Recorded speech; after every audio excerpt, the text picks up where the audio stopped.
Hello everyone! At dahil nga po Mother's Day ngayon at araw-araw naman dapat nating isine-celebrate yung ating Mother's Day dahil andyan lang ang ating mga nanay, ang mga ina, ang mga mommies, ang mga mama, ang mga ulirang ina ng tahanan dahil sila naman ay malaki ang sakripisyo para sa pamilya kaya dapat araw-araw nating isine-celebrate ito.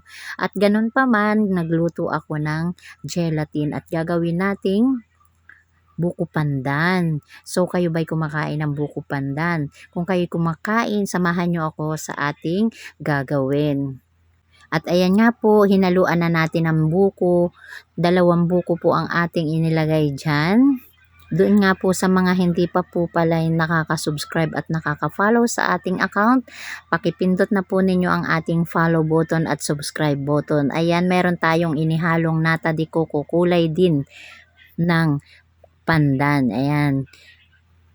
Masarap talaga ito pag may nata de coco ang ating buko pandan.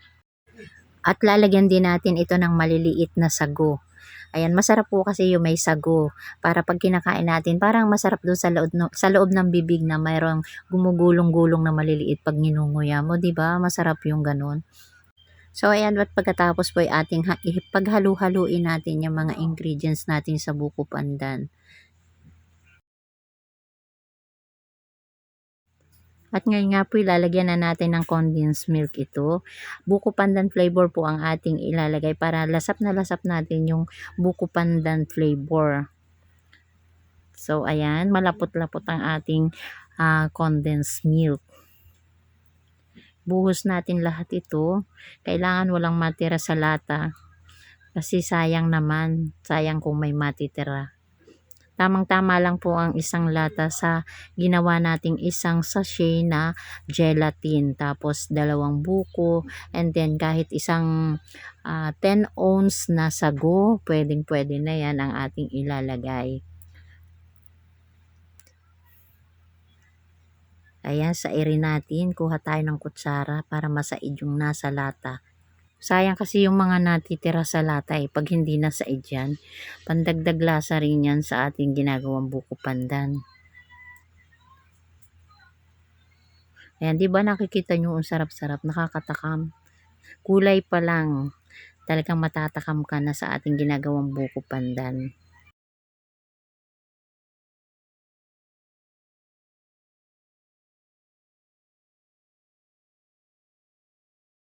At ayun nga po, nailagay na po natin ang ating condensed milk. Ang susunod natin ay ang all-purpose creamer.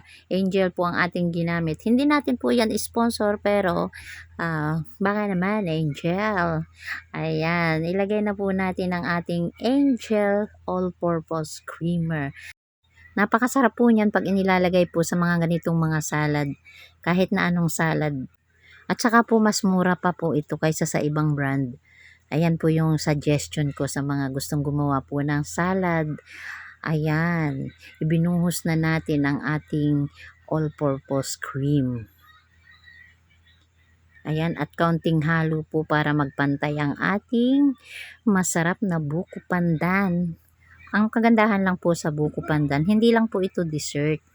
Pwede rin po nating gawing merienda yan pag wala tayong makain, yung hindi naman sa walang makain, yung parang gusto mong kumain pero parang hinahanap-hanap mo yung lasa po ng ating salad.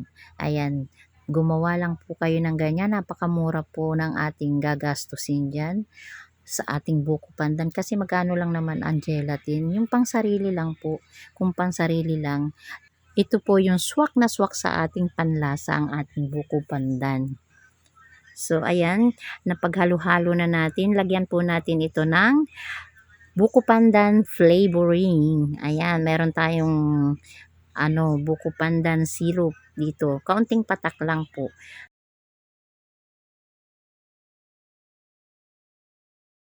Dalawang patak lang ang ating ilalagay para naman pag napasobra kasi hindi rin masarap.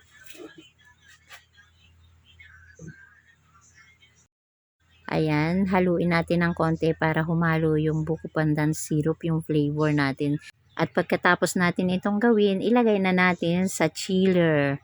So ayan, sa mga gusto pong gumawa ng buko pandan para may dessert kayo, sundan nyo lang po itong ating video para alam nyo kung ano yung masarap na ating panghalo sa ating buko pandan.